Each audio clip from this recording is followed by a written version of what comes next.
मुझे तो ऐसा लग रहा है बर्फ पड़ने वाली है। मम्मी का थैला देखो कितना बड़ा थैला है। गीत न बल पाते सुध गिचो उत्पात। सुबह का नाश्ता तो क्यूट पहाड़न ऋतु राणा जो बुढ़ा बुढ़ी क्या गए कि घर सब होके चलो मुनी चलना।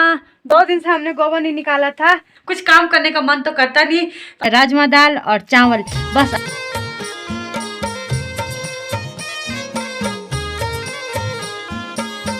जय हो माँ मठियाना की। हेलो दोस्तों, नमस्कार, सुप्रभात।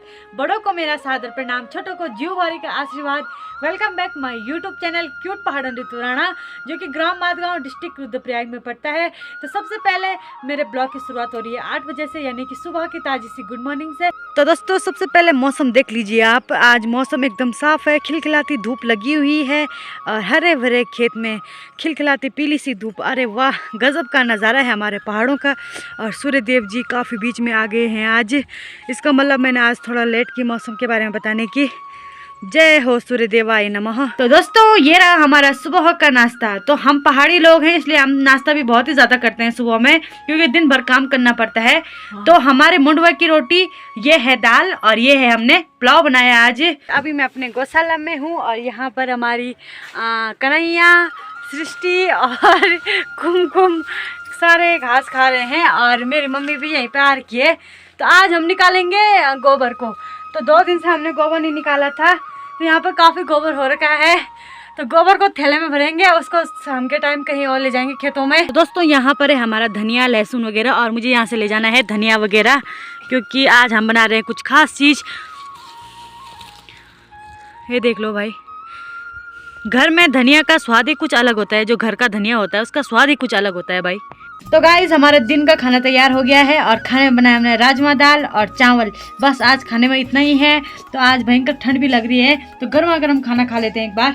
तो दोस्तों मैंने सोचा खाना खा के हम चलते हैं धूप की साइड, लेकिन खाना जैसे खाया बाहर निकले एकदम अंधेरा हो गया है भाई। मुझे तो ऐसा लग रहा है बर्फ पड़ने वाली है। तो आप लोगों का बर्फ देखने का नज़ारा भी मिलेगा हमारे पहाड़ों से। अरे आपसे ज़्यादा खुशी तो मुझे हो रही है कि हमारे पहाड़ में बर्फ़ पड़ेगी। वैसे ठंड से तो मुझे बहुत ही ज़्यादा दिक्कत है, पर क्या करें तब। देखो भयंकर सी हवा भी चल रही है और एकदम ठंडी ठंडी हवा। और हमारे सूर्य देव जी बिल्कुल बादलों के बीच छिप गए हैं, जैसे सूर्य देव जी को डर लग रहा हो आज। तो अब कहाँ जाए, ना धूप है ना कुछ है भाई साहब। तो दोस्तों सुबह थोड़ा धूप लगी हुई थी और इन खेतों में पाला बहुत ही ज़्यादा पड़ा हुआ था, लेकिन इस टाइम सड़क मतलब जो आसमान है एकदम अंधेरा हो गया है। और हमारे जो आसमान है, हमारे पहाड़ में लोग इसे सरक बोलते हैं, सरक दीदा। और तो एकदम मतलब पाला बिल्कुल गल गया है। और देखो खेत कितने हरे भरे दिख रहे हैं। और डांडा तो भाई इतना अंधेरा हो गया कि क्या ही बताऊँ मैं। इस समय तो वहाँ कोई अकेले जा भी नहीं सकता है। देखो डांडा वे, ये देख लो भाई कितना अंधेरा लग रहा है हमारा डांडा। अभी मैं अपने सिलाई रूम में हूँ और आज सिलाई रूम इतना गंदा कर रखा है कि क्या ही बताऊँ, क्योंकि ठंड के मौसम में कुछ काम करने का मन तो करता नहीं। तो अभी फ़िलहाल मैं सिलाई कर लेती हूँ और आज तो कुछ काम है नहीं मेरे पास, तो सिलाई करनी भी ज़रूरी है। तो सबसे पहले सिलाई कर लेती हूँ मैं। बर्फ़ पड़ने की खुशी में मेरा दिल में जो खुशी है वो फूले नहीं समा रही है। तो एक गाना मुझे याद आ गया, गाना नहीं है जो पाया है वो रामलीला का, जो रामलीला में मतलब जो होता है, सुनाती हूँ मैं आपको। होके चलो मुनि चलना जनकपुरी, होके चलो मुनि चलना जनकपुरी राजा जनक। तो दोस्तों इस गाने को सुनकर कॉमेडी हो गई। मम्मी पता क्या बोले, मम्मी एकदम अंधेरे में बैठी है, चाय पी रही है। मम्मी पता क्या बोल रही है, गीत न बल पाते सुध गिचो उत्पात। तो गजब वाली कॉमेडी हो गई भाई, मतलब मेरी गजब बेइज्जती हो रही है। तो आप लोग बताइए 2 लाइन बोली मैंने, कैसी लगी आपको। तो दोस्तों मैंने सोचा था मैं शॉर्टकट में पेड़ से माल्टा जो है मतलब जो डंडे से झाड़ पाऊंगी और जल्दी से जल्दी धूप पे चली जाऊंगी वहाँ छत पे, लेकिन मेरा काम तो और ही महंगा पड़ गया मुझे।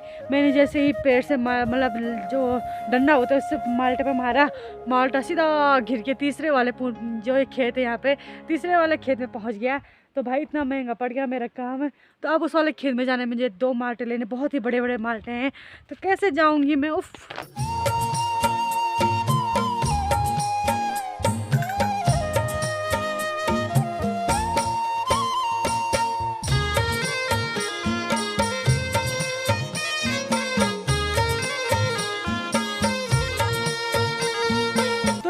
ना धूप में माल्टा खाने का मज़ा ही कुछ अलग है। मैं क्या ही बताऊँ कितना मज़ा है धूप में माल्टा खाने का।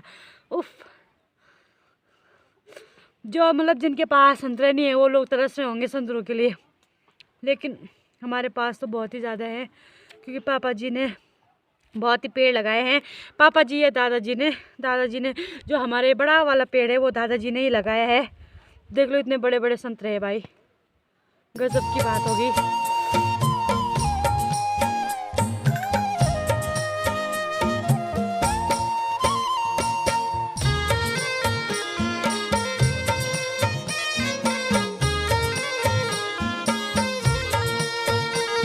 तो ये हैं हमारे गोबर की 2 थैलियाँ और मम्मी अभी जो हमारे गाय वगैरह उनके दरवाजे बंद कर रही है ताकि उनको ठंडा लगे। और ये गोबर लेकर हमें चलना है किसी दूर साइड पे। तो अभी आप लोग आगे आगे देखते रहिए कहाँ पर चलते हैं हम गोबर लेकर। तो दोस्तों हम दोनों माँ बेटी चली गोबर लेकर और मम्मी की नज़र पता नहीं कहाँ है। मम्मी का थैला देखो कितना बड़ा थैला है और मेरा छोटा वाला थैला है, लेकिन गोबर हल्का हो रहा है क्योंकि सूखा गोबर है इसलिए।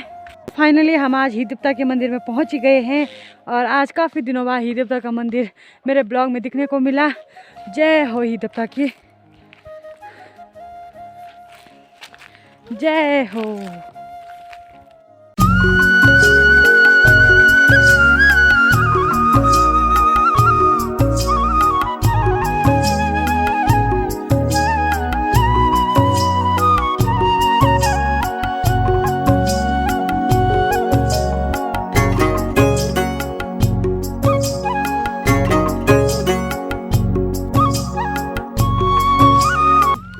यहाँ पर हम अभी पहुँच गए हैं। यहाँ पर देखिए बिल्कुल मैदान जैसा लग रहा है। तो यहाँ पर पहले सबसे खास जगह थी। तो सबसे खास क्या था, जो हमारे बुड्ढा और बुड्ढी जी थी उनका घर यहाँ पर था। यानी कि मान लो कि हमारा घर पहले यहाँ पर था और ये था आंगन और वहाँ पर थी 2 बोंड ओबरे जिसे बोलते हैं हम, जो पहले ज़माने के घर होते थे, पठाली के घर है। तो अब देखो ना घर है ना आंगन, बस एकदम बंजर पड़ा हुआ है। मतलब मान लो कि बुड्ढा बुड्ढी क्या गए कि घर सब चले गए। हाँ इसको देखो यहाँ पर बोले मतलब एक जो ओबरा होता है, जो कमरा होता है, उसका जो दरवाज़ा होता है, उसका दरवाज़ा यहाँ पर था और जिसमें मतलब यहाँ पर रहते थे गाय वगैरह और जिसमें खाना बनाते थे ये यहाँ पर था ना। वाह यार, आप देखो कैसे बंजर पड़ गया यहाँ पर, सब कुछ गए और यहाँ पर खेत भी सारे बंजर हो गए। यहाँ देखो ये पूरे खेत बंजर हैं और हम भी अब बंजर ही खेत में ले जा रहे हैं। ये रहा हमारा वो खेत और हम गोबर लाए हैं, जो छोटे छोटे जो बांझ के पेड़ पौधे हैं यहाँ पर देखिए, उन पौधों के लिए हम लाए हैं गोबर ताकि ये पेड़ खूब हरे भरे हों। और यहाँ से ले जाना है हमें घास, जो ऊल वगैरह होता है, जो घास ले जाना है हमें यहाँ से अभी।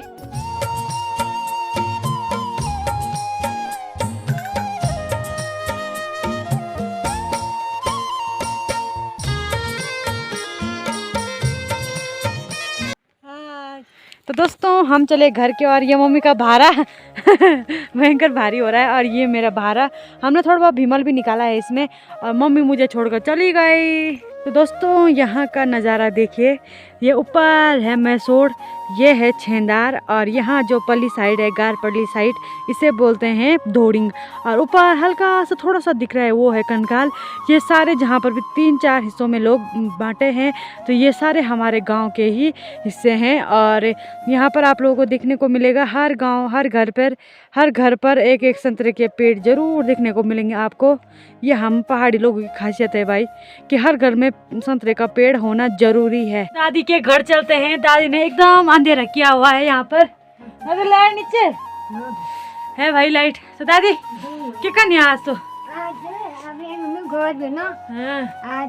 भाई दोस्तों आज दादी जा रही थी गांव, यानी कि कल चली गई थी और आज आई दादी ना। तो कैसा रहा गांव का सफर? ठीक है, ठीक रहे भाई। तेरे बड़े भी चला गएगी ना, मसूर गए ना बड़े? अच्छा ताऊ जी मसूरी चले गए, तेरे भाई का भी मसूर गएगी पूछिन वाला। हाँ बिल्कुल। अच्छा अम्मी बोली बता बना घरे रबाला। अम्मी बोल भाई खाना का दावानी दार खान वानी की चाहिए किधर इधर चूल्हा में अबे धर तो जो कुछ धने होलो अभी तो आग तो जगो। अच्छा अच्छा हाँ और सुनो तो हाँ घरे रबाला मैं बोले सी मात में बहुत हुएगी। सिमटा कुड़तन तो ना ठंड हाँ आप उद्या बल रसो या पर कुटिया कथा गरम छ हाँ तो मैं नहीं है? बिहार जानु हां तो वो तुम बोल बनी कि बिहार गई है दाई घर ने को गामिन भेल दे बिहार बिटन। दोस्तों देखिए धूप भी चली गई है, ऊपर डांडा खिल के ऊपर रह गई है थोड़ा सा, और हमारे जो घंडियाल डांडा की चोटी है वहाँ पर रह गई है धूप। जय हो घंडियाल देवता की।